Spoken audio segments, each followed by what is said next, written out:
say more about that word embodiment fascinates me. I think about that word a lot, actually. What is it? Maybe make it real. I don't know if there's an example or maybe just explain, but like when people hear you say that word embodiment, actually embodying it, what does that mean? What does that look like? I have to become that person that I've just created. Like I've got all my wisdom. I'm now showing up, let's just say, as a transformational coach, mindset coach, whatever you want to call yourself, whatever label suits you. But I have to become that. I can't just be that in words. I can't just be that on my social media profile. I have to like immerse myself in what it feels like, the actual emotional state of being that I need to become in order to become that person that can help those people. When you're because what happens is that when you show up as your authentic self, your true self, the embodiment work helps you take away all of the facade. You start to unpeel the false self. Think of it like a canvas. The canvas you come with has a lot of other people's stuff on that canvas. You know, it's not your stuff, it's other people's ideas, thoughts, beliefs, and emotions that we're carrying at such a deep level.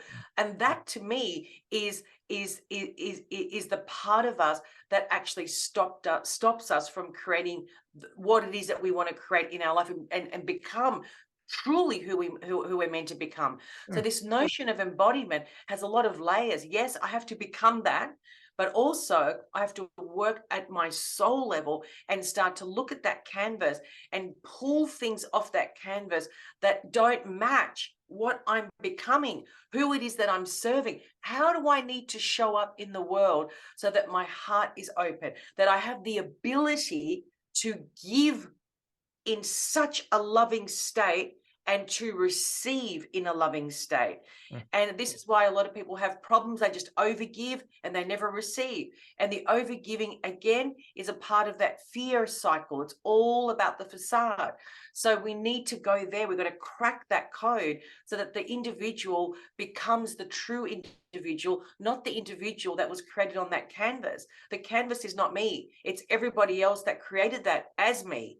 When I start pulling things off that canvas and I go down to my bare truth, that's going to be pretty emotional, Mm. because I'm going to, for the first time, start to see who I am, what I love, how I want to show up in the world, how I want to give, how I want to receive. The things that have not served me for most of my life, I'm still carrying. Why am I doing that? How can I give to my client completely and wholly if I'm not complete and whole? Mm. So we've got to go to a much deeper place in collaboration with this person that we're becoming, which is the true me.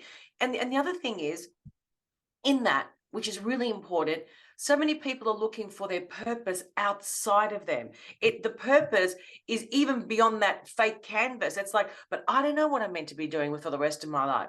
And for me, when I look at that word wisdom, which is and it's made up of all of your knowledge, all of your experience, your passions, your gifts, your talents, when you can unpack all of that, purpose is in there. Mm. It's not out there. So when we look at our purpose in there and we start doing that embodiment work, we start becoming the lotus. The lotus starts to open up little by little, and we start emerging as the truest version of ourselves on a day-to-day basis. But the hard work has to be done at that emotional soul level. Mm.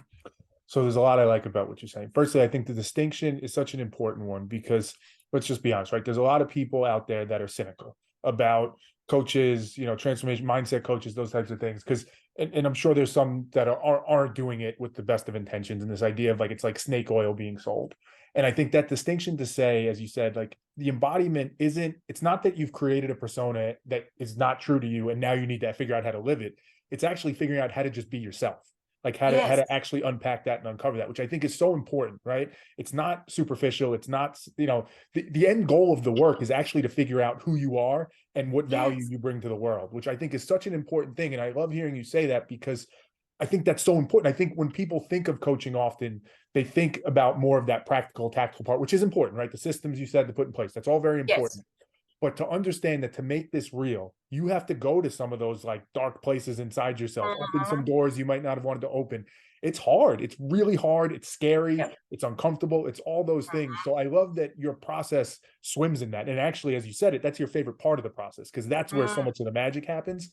I have yes. to wonder, like, do you have some clients that come to you that don't realize that and think like, I Yeah, just wanted yes. help on this. Like, how many clients do Yes. you deal with? Like, they start to realize, like, oh wait, you want me to do that? You want me to go inside myself and figure that out? Like, that sounds. I just wanted to start a Well, business. Like, what are we doing?